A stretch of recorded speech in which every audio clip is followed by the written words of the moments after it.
എല്ലാവർക്കും നമസ്കാരം. അപ്പോൾ യൂറോപ്പിലെ അല്ലെ അയർലൻഡിലൊക്കെ നമ്മൾ കാലാവസ്ഥയൊക്കെ മാറി തുടങ്ങി. തണുപ്പുകളൊക്കെ വന്നു.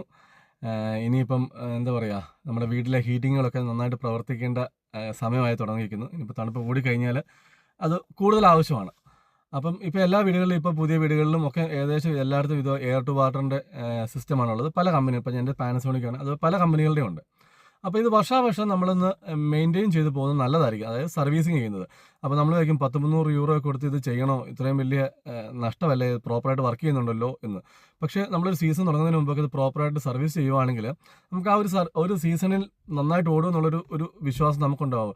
ഇടയ്ക്ക് പിന്നെ ഇങ്ങനത്തെ എക്യുപ്മെൻറ്റ്സ് ഒക്കെയാണ് എന്താ സംഭവിക്കുന്നത് നമുക്ക് പറയാൻ പറ്റത്തില്ലെങ്കിൽ കൂടി നമ്മുടെ ഭാഗത്ത് നമ്മൾ ക്ലിയർ ചെയ്ത് പോകുന്നത് എപ്പോഴും നല്ലതായിരിക്കും. അവർ വന്നിട്ട് ഈ ഇൻഡോറിലെ എക്യുപ്മെൻറ്റും ഔട്ട്ഡോർ എക്യുപ്മെൻറ്റും പിന്നെ നമ്മുടെ റേഡിയേറ്റേഴ്സും എല്ലാം അവർ ചെക്ക് ചെയ്യും. എല്ലാ കണക്ഷൻസും എല്ലാം അവർ നോക്കി ചെക്ക് ചെയ്യാറുണ്ട്. അപ്പം നമ്മൾ സീസണൊക്കെ തുടങ്ങുന്നതിന് മുമ്പ് പെട്ടെന്ന് ചെയ്യുവാണെങ്കിൽ ഡേറ്റ് ഒക്കെ കിട്ടും. ഇപ്പോൾ ഞങ്ങൾ തന്നെ കഴിഞ്ഞ മാസം ബുക്ക് ചെയ്തിട്ട് ഈ മാസം ലാസ്റ്റിലേക്കാണ് കിട്ടിയിട്ടുള്ളത്. അപ്പോൾ ഇനി തണുപ്പ് കൂടിക്കഴിഞ്ഞാൽ അവരെ കിട്ടാൻ വലിയ പാടായിരിക്കും, അവർക്കും തിരക്കായിരിക്കും. അപ്പോൾ അതുപോലെ തന്നെ ഒരു ഏരിയയിലൊക്കെ കുറേ പേര് ഒരുമിച്ചുണ്ടെങ്കിൽ അവർക്ക് ചിലപ്പം ഗ്രൂപ്പ് ഡിസ്കൗണ്ട് ഒക്കെ കിട്ടാൻ സാധ്യതയുണ്ട്.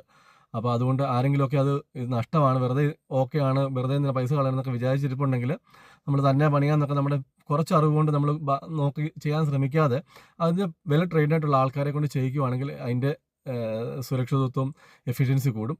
അപ്പോൾ ആരെങ്കിലുമൊക്കെ അങ്ങനെ ചെയ്യാതുണ്ടെങ്കിൽ എത്രയും വേഗം ചെയ്യുക. അപ്പോൾ വീണ്ടും കാണാം. നന്ദി, നമസ്കാരം. താങ്ക്